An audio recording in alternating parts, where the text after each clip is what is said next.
जय हिंद दोस्तों। इस वीडियो में हम लोग इंडस्ट्रियल रिलेशन कोड 2020 को स्टडी करेंगे, जो कि ईपीएफई और एपीएफसी एग्जाम के लिए इम्पोर्टेंट रहने वाला है। इस चीज़ को हम लोग एमसीक्यू के माध्यम से रिवीजन करेंगे। तो चलिए हम लोग इसको स्टार्ट करते हैं। पहला क्वेश्चन देखिए, the industrial relation code 2020 consolidates which of the following acts? The trade union acts 1926, the industrial employment standing order act 1946, the industrial dispute act 1947। तीनों एक्ट को ये कंसोलिडेट करता है। This three acts are merge into the one simplify code. इन तीनों को मिला के एक कोड बनाया गया है, उसी का नाम क्या है? Industrial relation code 2020। Question number second देखिए, the industrial relation code 2020 came into force on. कब ये फोर्स में आया? तो 19 सितंबर 2020 को ये फोर्स में आया। ये आपको डेट याद रखना है। क्वेश्चन नंबर 3 देखिए, the code applies to whole of India. पूरे भारत पे लागू होगा ये, ठीक है। क्वेश्चन नंबर 4 देखिए, minimum number of members required to registered a trade union. कितने चाहिए मेंबर? 7 चाहिए मिनिमम, तभी जाके उसका रजिस्ट्रेशन हो पाएगा। क्वेश्चन नंबर 5 देखिए, minimum membership for registration of trade union कितना होना चाहिए परसेंटेज में? 10% और 100 वर्कर्स, विच एवर लेस, जो भी छोटा हो, ये आपको याद रखना है। क्वेश्चन नंबर 6 देखिए, a negotiating union is recognised when it has. कब उसको रिकग्नाइज किया जाएगा किसी भी यूनियन को? जब उसके पास 51% और मोर मेंबरशिप हो, 51% और मोर मेंबरशिप, ये आपको याद रखना है। क्वेश्चन नंबर 7 देखिए, if no union has 51% membership, the employer shall constitute.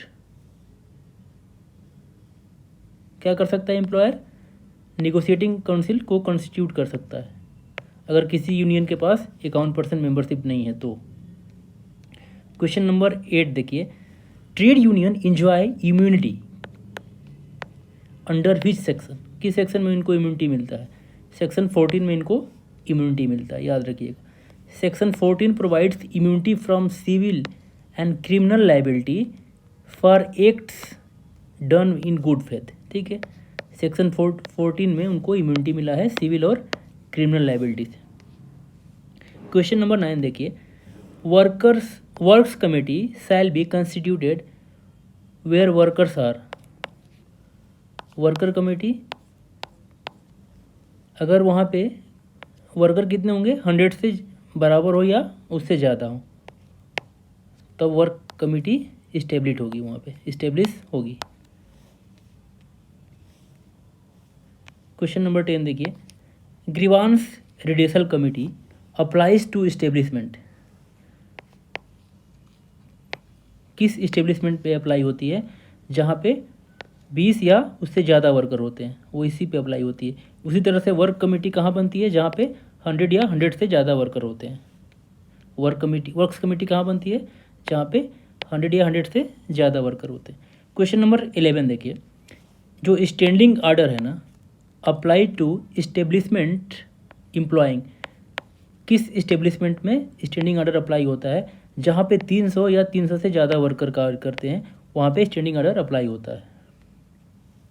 The code raise the threshold. पहले 100 था, अब इसको 300 कर दिया गया है। क्वेश्चन नंबर 12 देखिए, model standing orders are prepared by. कौन इसको प्रिपेयर करता है? स्टैंडिंग ऑर्डर के मॉडल को सेंट्रल गवर्नमेंट प्रिपेयर करती है, इसको याद रखिए।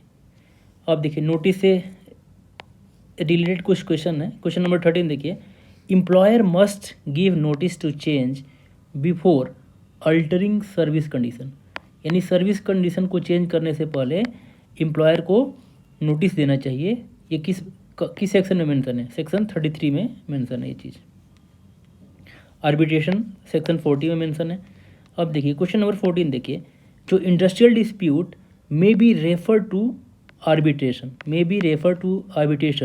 जॉइंटली इसको रेफर किया जाएगा बाय एम्प्लॉयर एंड वर्कर। दोनों को द्वारा जॉइंटली रेफर किया जाएगा।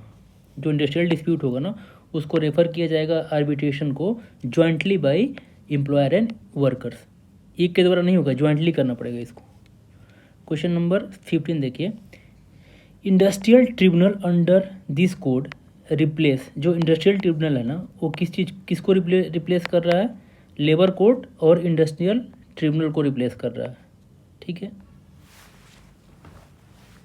क्वेश्चन नंबर 16 देखिए, award of industrial tribunal must be publish with in, जो अवार्ड दिया जाता है ना इंडस्ट्रियल ट्रिब्यूनल के द्वारा, पब्लिश करना पड़ेगा कितने दिन के अंदर, 30 दिन के अंदर, विद इन 30 डेज।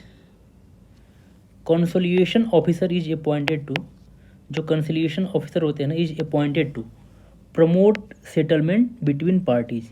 इनका क्या काम होता है, सेटलमेंट को प्रमोट करना बिटवीन पार्टीज, कंसोलिएशन ऑफिसर का काम होता है ये। स्ट्राइक एंड लॉकआउट्स के बारे में देखिए, minimum notice period for legal strike और लॉकआउट, यानी मिनिमम नोटिस पीरियड क्या होना चाहिए, 14 दिन का नोटिस पीरियड होना चाहिए मिनिमम लीगल स्ट्राइक और लॉकआउट के लिए। वैलिडिटी ऑफ स्ट्राइक नोटिस, इसकी नोटिस की वैलिडिटी क्या होती है, 8 वीक्स यानी 56 दिन। स्ट्राइक की नोटिस का वैलिडिटी क्या होती है, 8 वीक्स होती है, 8 सप्ताह। 20 क्वेश्चन देखिए, strike during conciliation proceedings are, क्या है, प्रोहिबिटेड। अगर कॉन्सिलिएशन प्रोसीडिंग चल रहा है ना तो उस बीच में आप स्ट्राइक नहीं कर सकते, वो क्या है, प्रोहिबिटेड है।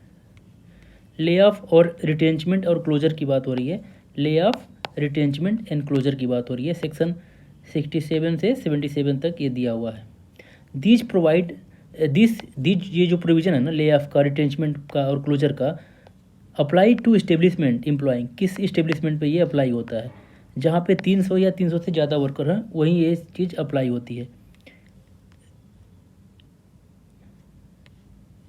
क्वेश्चन नंबर 22 देखिए, रिटेंचमेंट कंपनसेशन क्या होता है, 15 days wages per year of the service, यानी जितनी साल उसने वर्क किया ना उसका 15 दिन का पेमेंट होना चाहिए।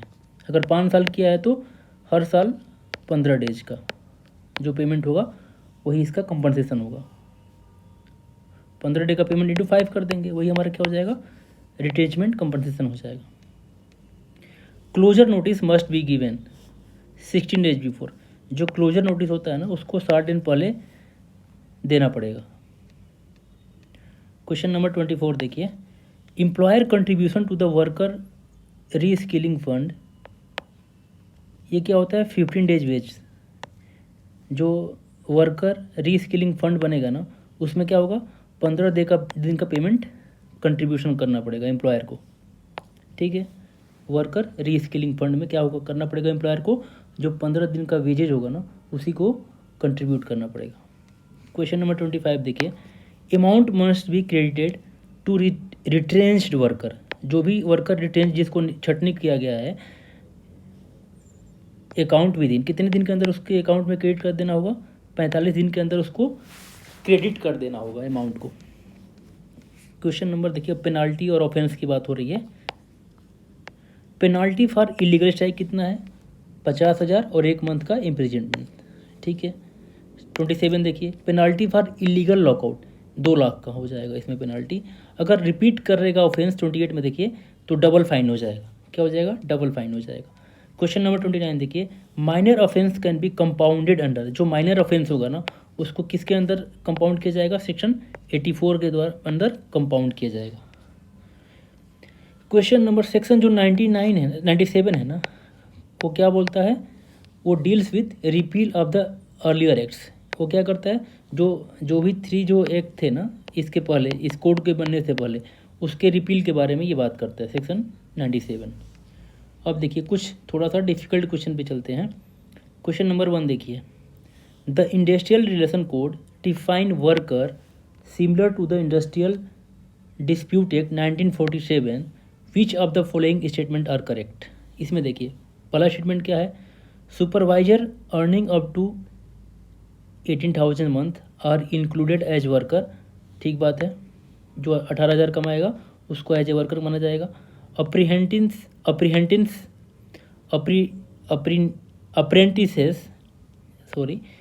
Apprentices are excluded from the definition, ठीक बात है। The definition is retained from the industrial dispute act, ये भी सही बात है। तो तीनों हमारे इसमें सही हो जाएगा। अप्रेंटिस को एक्सक्लूड किया गया है और सुपरवाइजर जिसकी अर्निंग 18,000 पर मंथ है उसको इंक्लूड किया गया है। और जो इंडस्ट्रियल डिस्प्यूट एक्ट 1947 का जो डिफिनीशन था उसको रिटेन किया गया है। सेक्शन ये देखिए इसमें मेंशन है 2ZQ में ये चीज़ डिफाइन किया गया है। Similarly to the ID act but revise wage limit को रिवाइज किया गया है, 18,000 कर दिया गया है। And apprentices are excluded. ठीक है। क्वेश्चन नंबर सेकंड देखिए, under the industrial relation code the term industry refer to, industry का डिफिनेशन क्या होगा? देखिए इसमें ऑप्शन बी सही हो जाएगा। Any systematic activity between employer and worker producing goods and services, ये हमारा क्या हो जाएगा? इंडस्ट्री का डिफिनेशन हो जाएगा। उसमें एम्प्लॉयर भी होना चाहिए, वर्कर भी होना चाहिए, और उसमें क्या गुड्स को प्रोड्यूस करना पड़ेगा और सर्विस देना पड़ेगा, तब जाके वो क्या बनेगा? इंडस्ट्री बनेगा।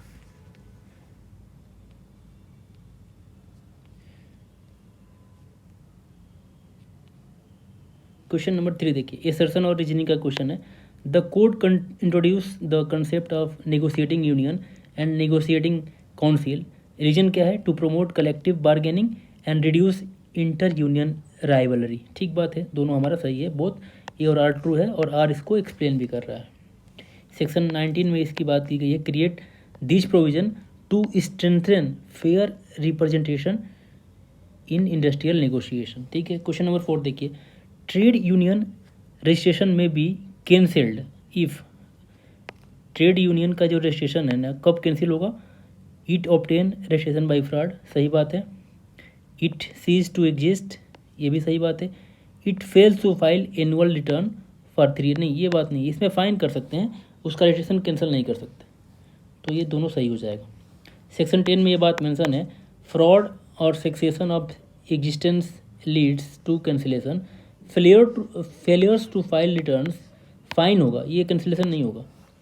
यानी अगर वो फेल होता है, एनुअल रिटर्न फेल हो जाता है फाइल करने में, तो उसका फाइन कर सकते हैं लेकिन कैंसिल नहीं करेंगे। क्वेश्चन नंबर 5 देखिए, इफ़ मल्टीपल्स यूनियन एग्जिस्ट, अगर मल्टीपल यूनियन एग्जिस्ट है तो a negotiating council shall have members. अब देखिए इसमें जो ऑप्शन दिया है उसमें से बी इसमें सही हो जाएगा, from top 3 unions in proportion to membership, from top 3 unions in proportion to membership. अगर उनका मेंबरशिप 51% के से ऊपर या उसके बराबर है तो उसी में से हम इसको सेलेक्ट कर लेंगे। सेक्शन 19 सब सेक्शन 7 में मेंशन है, where no single union has 51% membership, a negotiating council is form from top union based on strength. ठीक है, ऐसा हम 3 यूनियन को चूज करेंगे जिसकी मेंबरशिप क्या हो जाए? 51% के आसपास हो जाए, ये या उससे बराबर हो जाए या उससे अधिक हो जाए। क्वेश्चन नंबर 6 देखिए, a person convicted for moral turpitude can again become a trade union office bearer. अगर कोई पर्सन कन्विक्ट हो जाएगा तो वो फिर कब ऑफिस बियरर बन पाएगा ट्रेड यूनियन में? 5 साल के बाद, after 5 years. Section 21 sub section 4 में ये मेंशन है, disqualification last 5 year from the conviction date. 5 साल के बाद उसको फिर वो ट्रेड यूनियन का ऑफिस बियरर बन सकता है। क्वेश्चन नंबर 7 देखिए, which of the following is not a right of a registered trade union under the code? देखिए, to own and hold property, ये राइट है, सही बात है। To sue and be sued, ये भी राइट है इसका। टू रिसीव गवर्नमेंट ग्रांट्स, ये राइट नहीं है, ये गवर्नमेंट का डिस्क्रिप्शन है। To represent workers in a dispute, ये भी सही बात है। ये हमारा इसके हिसाब से नॉट पूछ रहा है तो सी हमारा सही आंसर हो जाएगा। The code does not provide automatic entitlement to government grants, ये कंपनी का ट्रेड यूनियन का राइट नहीं है। क्वेश्चन नंबर 8 देखिए, the main objective of the works committee का ऑब्जेक्टिव क्या है? To maintain harmony between employer and worker और एम्प्लॉयर के बीच में हार्मोनी मेंटेन करना है, वर्क्स कमेटी का ये पर्पज है। सेक्शन 22 में इस चीज़ का मेंशन किया गया है, सेक्शन 22। क्वेश्चन नंबर 9 देखिए, which statements about the grievance redressal committee are correct. Equal representation are of employer and worker is mandatory. ठीक बात है, दोनों का इक्वल रिप्रेजेंटेशन होना चाहिए. One women member is mandatory if womens are employed. ठीक बात है, ये भी सही बात है. चेयरपर्सन मस्ट, यहाँ पे देखिए must always be from management side, ये गलत बात हो जाएगा. तो ये 1 और 2 सही हो जाएगा इसका. सेक्शन 23 इस चीज़ की बात कर रहा है, equal participation, women representation, no requirement that chairperson be from management. ये कोई भी ऐसा कोई रूल नहीं है कि वो चेयरपर्सन क्या मैनेजमेंट के साइड से होना चाहिए, ऐसा कोई बात नहीं है, कंपल्सन नहीं है.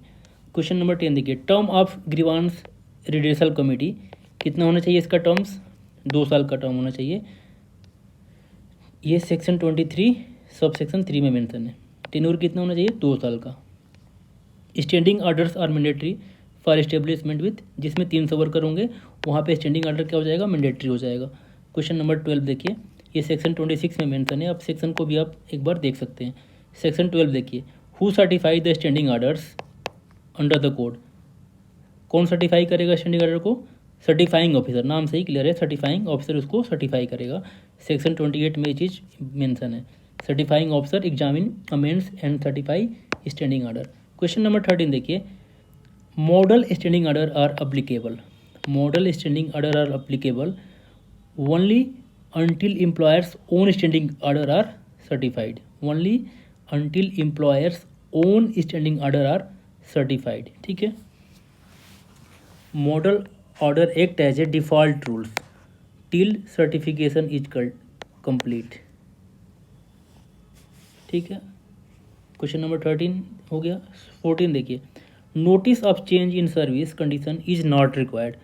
Notice of change in service condition is not required when change is in working hours, change in leave rules, change due to settlement or award. ये बात सही है, क्वेश्चन सी सही हो जाएगा. अगर आप वर्किंग आवर में चेंज करेंगे तो नोटिस की ज़रूरत है, अगर आप लीव्स रूल में भी चेंज कर रहे हैं तो नोटिस की ज़रूरत है, चेंज इन वेज में भी चेंज कर रहे हैं तो नोटिस की ज़रूरत है. लेकिन अगर चेंज कर रहे हैं ड्यू टू सेटलमेंट और अवार्ड के कारण तो उसमें नोटिस की ज़रूरत नहीं है. ये सेक्शन 33 सब सेक्शन 2 में मेंशन है, exempt settlement and awards.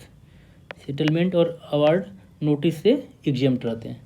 Question number 15 देखिए, correct sequence of industrial dispute resolution.